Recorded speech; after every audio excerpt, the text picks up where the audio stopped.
Primeira Coríntios, capítulo 6, o apóstolo Paulo ele vem aqui censurando o litígio entre os irmãos. Ele diz assim, a partir do primeiro versículo: ousa algum de vós, tendo algum negócio contra outro, ir a juízo perante os injustos e não perante os santos? Não sabeis vós que os santos hão de julgar o mundo? Ora, se o mundo deve ser julgado por vós, sois porventura indignos de julgar as coisas mínimas? Não sabeis vós que havemos de julgar os anjos? Quanto mais as coisas pertencentes a esta vida? Então, se tiverdes negócio em juízos pertencentes a esta vida, pondes na cadeira aos que são de menos estima na igreja? Para vos envergonhar, o digo: não há, pois, dentre vós sábios, nem mesmo um que possa julgar entre seus irmãos? Mas o irmão vai a juízo com o irmão, e isso perante infiéis. Na verdade, é já realmente uma falta entre vós, terdes demandas uns contra os outros. Por que não sofreis antes a injustiça? Por que não sofreis antes o dano? Mas vós mesmos fazei a injustiça e fazei o dano, isso aos irmãos. Não sabeis que os injustos não hão de reinar o reino de Deus? Não erreis, nem os devassos, nem os idólatras, nem os adúlteros, nem os afeminados, nem os sodomitas, nem os ladrões, nem os avarentos, nem os bêbados, nem os maldizentes, nem os roubadores herdarão o reino de Deus. E é o que alguns têm sido. Mas haveis sido lavados, mas haveis sido santificados, mas haveis sido justificados em nome do Senhor Jesus e pelo Espírito do nosso Deus. Aleluia! Veja só que palavra forte, que palavra que chama a nossa atenção para que nós venhamos a fazer um conserto diante do Senhor. Irmãos, isso aqui, o apóstolo, ele está falando, não é para as pessoas que não conhecem a Deus. Aqui ele está falando para pessoas que já se converteram, pessoas que vivem na igreja, pessoas que estão andando com Jesus, mas por alguma razão ou por alguma coisa, ainda totalmente não se colocaram totalmente na presença de Deus. E aí ele vem chamando a atenção para isso. Vamos observar algumas coisas. Ele faz uma série de perguntas. Vamos ver algumas dessas perguntas e buscar compreender o que é que nós podemos fazer para que nós não sejamos faltosos, assim como esses irmãos que estavam lá na igreja naquele tempo em Corinto. Esses ensinamentos, eles vêm nos auxiliar, nos ajudar para que ainda hoje, nesse tempo que nós vivemos aqui, não venhamos a cometer tais faltas e possamos ser agradáveis ao Senhor. Amém? Vamos ver aqui alguns pontos. Irmãos, sempre nós vamos enfrentar algumas disputas. Então, quando ocorrem desculpas banais entre os cristãos, isso deve ser julgado na igreja e não na justiça secular. A igreja, ou seja, nós que vivemos no corpo de Cristo como congregação, nós devemos julgar entre aquilo que é certo ou errado, dar o seu veredito e disciplinar o culpado se for caso de necessário. Primeiro, isso não significa que o crente não possa ir à justiça em casos graves ligados a pessoas que não vivem na igreja, a pessoas incrédulas à palavra de Deus.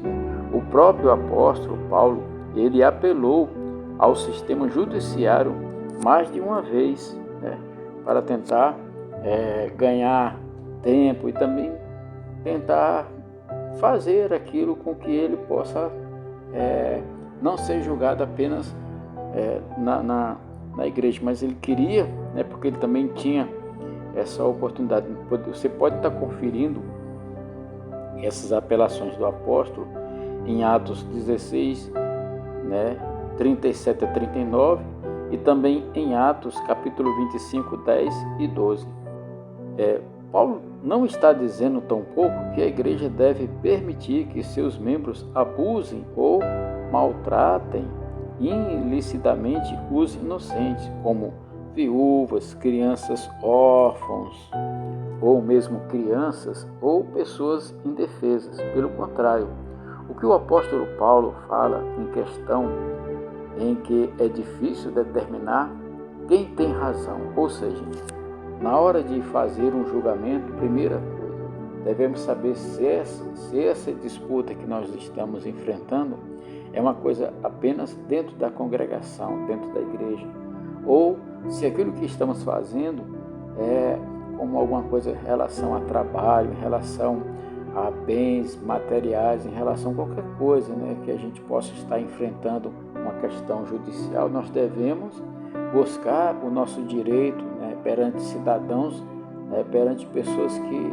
trabalham e tem que ter aquele direito. Isso aí é algo que nós devemos. Mas quando se trata do corpo de Cristo, de coisas relacionadas à igreja, à membresia, essas coisas devem ser, né, ponderadas, julgadas, olhadas, analisadas pela congregação. E casos, né, como o caso do pecado, né, ostensivo, eles não devem ser tolerados, ou seja, nós não devemos tolerar abuso, pecado, coisas que ferem, né, o andamento da igreja, da congregação. E também não devemos tolerar coisas como crimes, coisas que são de modo assim que pode causar, né, mal para outras pessoas, né? Seja na área dentro da igreja ou seja na vida secular. Ou seja, o erro ele não pode ser admitido em hipótese alguma. Além disso, quando um suposto irmão se divorcia ou abandona sua família e se recusa a sustentar a esposa e filhos com pensão alimentícia, uma mãe, com motivos justos ante a necessidade dos filhos, ela pode apelar à justiça. Isso aqui é um exemplo. O apóstolo também, ele não defende a ideia de deixar os violadores da lei defraudarem o próximo, né? Nem serem uma ameaça à vida ou ao bem-estar dos outros. A sua declaração aqui, que nós olhamos no versículo 8, indica que ele está falando das disputas mínimas, em que a injustiça sofrida pode ser suportada e tolerada. Aí, a partir do versículo 9, ele vem falando sobre os tipos de injustiças e de pessoas injustas que elas não vão herdar o reino, né? Então, algumas pessoas já lá naquela época enganaram-se a ponto de crer que se perdessem a comunhão com Cristo, negassem-no e vivessem na imoralidade e na injustiça, sua salvação e a sua herança no reino de Deus continuava segura. Hoje em dia tem muita gente que acha uma vez salvo, salvo para sempre. Irmãos, Deus ele salva, ele continua salvando e ele vai nos salvar. Deus ele vai agir na nossa vida no passado, no presente e no futuro, ou seja, é algo que vai ser contínuo em nossas vidas. Não tem aquele negócio, eu fui salvo. Não. A nossa salvação, ela depende de Jesus. Isso é certo, isso é fato. Mas a minha contribuição para que a minha salvação ocorra é eu permanecer no caminho, ou seja, abandonar os velhos hábitos e mudar de vida, e permanecer firme. E eu sei que isso vai gerar em mim e em cada um daquele que escolhe viver com Cristo um certo desconforto. Por quê? Porque é o Espírito de Deus junto com o nosso Espírito lutando contra os nossos desejos, lutando contra o declínio do nosso corpo, da nossa carne, entendeu? Essa guerra, essa disputa, ela vai ser até o dia aonde nós iremos estar com Deus, até o dia em que nós estivermos vivendo neste mundo. Então isso vai ser uma luta constante até o final da nossa jornada aqui na Terra, enquanto estamos vivas. Lembre que o Salmo 150 ele fala assim: todo ser que respire, louve ao Senhor. E está escrito também que da sepultura não se pode louvar a Deus, ou seja, depois que a pessoa morre, ela não tem como louvar a Deus. Ela pode louvar enquanto está aqui. Lógico que se ela estiver louvando aqui, morrer na presença de Deus, quando chegar lá, ela vai continuar a sua adoração, vai continuar na presença de Deus. Mas se ela encerrar esse ato de estar andando com Deus aqui nessa terra, o que é que vai acontecer? Quando essa pessoa morrer, ela cortou o laço com Deus enquanto estava aqui. Irmãos, eu e você precisamos entender uma coisa.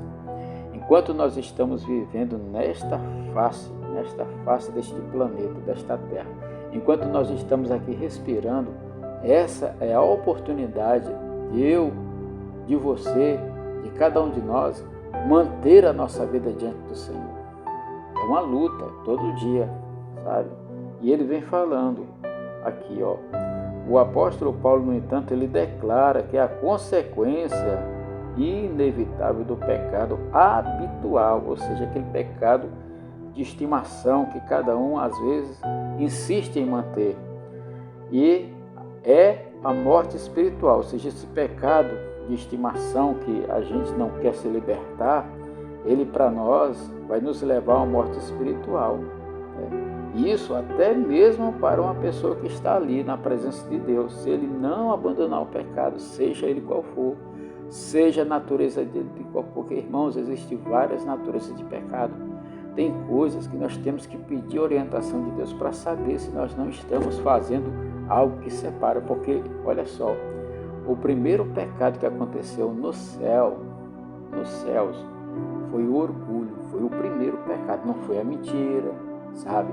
Não foi o roubo, não foi adultério, não foi vício nenhum, não, foi o orgulho. O orgulho é algo tão sutil, tão melindroso, que às vezes a gente tem que ter muito cuidado para não se tornar orgulhoso. Tem que ter muito cuidado, porque o orgulho foi o pecado original. A partir do orgulho é que vem as outras coisas, entendeu? Temos que ter consciência disso. E outra coisa é que ele não nasceu aqui na terra. O pecado ele veio no coração de um anjo chamado Lúcifer, né? Foi a partir dele que foi gerado uma série de pecados. Nós temos que ter atento a isso. Então ninguém poderá viver na imoralidade e ao mesmo tempo herdar o reino de Deus. Ou você ama o mundo, a imoralidade, ou você abandona tudo isso e começa a ter uma vida na presença de Deus, né? E o apóstolo aqui, ele repete muitas vezes esse ensino fundamental. Então, note-se que os profetas do Antigo Testamento, ele continuamente declaravam este princípio. Então, o apóstolo Paulo, ele vem advertindo a minha vida, a sua vida, advertindo a todos os cristãos que lê a sua epístola, que lê a sua carta, não somente para Coríntios naquele tempo, mas ainda hoje, em todos os tempos, né? De não nos enganarmos, né? Pois nós não podemos nos enganar, nós nem os outros, né? Porque tem muita gente que se engana. Então, os injustos não herdarão o reino de Deus. Por isso, meu querido, a nossa salvação, sim, a obra regeneradora e santificadora do Espírito Santo não tem lugar na palavra de Deus. Ou seja, o Espírito Santo ele precisa estar participando da minha vida. O Espírito Santo ele precisa habitar dentro de mim. E para que ele habite dentro de mim, para que ele habite dentro de você, para que ele habite dentro de cada um que resolve andar com Cristo, com Deus, com Jesus, tem que fazer o quê? Abandonar o pecado. Começar uma luta todo dia para estar limpando o seu interior, o seu coração, a sua mente. Renovação, nova criatura é nova, não é pegar uma coisa velha e querer fazer um remendo. Jesus disse isso, não se pode pegar um odre velho, né, e colocar vinho novo, né, porque o vinho novo ele vai fermentar, isso vai romper com o odre velho. O que isso quer dizer? Isso quer dizer que eu, né, tendo a minha velha natureza, eu tenho que abandonar toda aquela coisa e começar tudo novo em mim. O Espírito Santo vai habitar dentro de mim, vai habitar dentro de você, e você, por estar sendo renovado pelo Espírito Santo, por você estar deixando a prática do pecado, por você estar abandonando as coisas deste mundo e começando a praticar a palavra de Deus em sua vida, você está se refazendo para Deus. Então, quando o vinho novo, quando o poder de Deus entrar dentro de você, ele não vai romper, não vai lhe ferir, pelo contrário, ele vai usar você como algo que vai ser como que um instrumento, né, de levar esta mensagem, esta palavra viva. Amém? Irmãos, veja só, depois você lê aí do 10, o versículo 10 ao versículo 11. Ele vem dizendo quem são as pessoas que não vão herdar o reino de Deus. Essas pessoas, elas têm que abandonar essas práticas. Aqui ele está falando de práticas, ele está falando de pessoas que praticam essas coisas, sabe? Mas se a pessoa deixar de fazer tudo isso aqui, se arrepender, buscar a face de Deus, ele vai ser salvo, sabe? Sabe por que eu digo isso? Porque eu era errado, sabe? Eu não era uma pessoa correta, eu era uma pessoa errada, vivia no pecado. Mas Deus teve misericórdia, eu ouvi a sua palavra, eu aceitei o desafio. Foi um processo bem longo, mas graças a Deus houve de fato a minha conversão ao Senhor, né? Eu conheci Jesus aos meus 20 e poucos anos de idade, e somente há 9 anos atrás foi que houve a verdadeira conversão na minha vida. Hoje eu estou com 57 anos de idade, graças a Deus, Deus tem me dado muita graça e muita sabedoria. Irmãos, espero que esta palavra, este ensinamento, ele possa despertar em você uma curiosidade, um desejo de buscar conhecer esse Deus maravilhoso e de querer ter uma vida na presença dele. Amém? Fica na paz, que Deus te abençoe e até amanhã, se Deus assim nos permitir.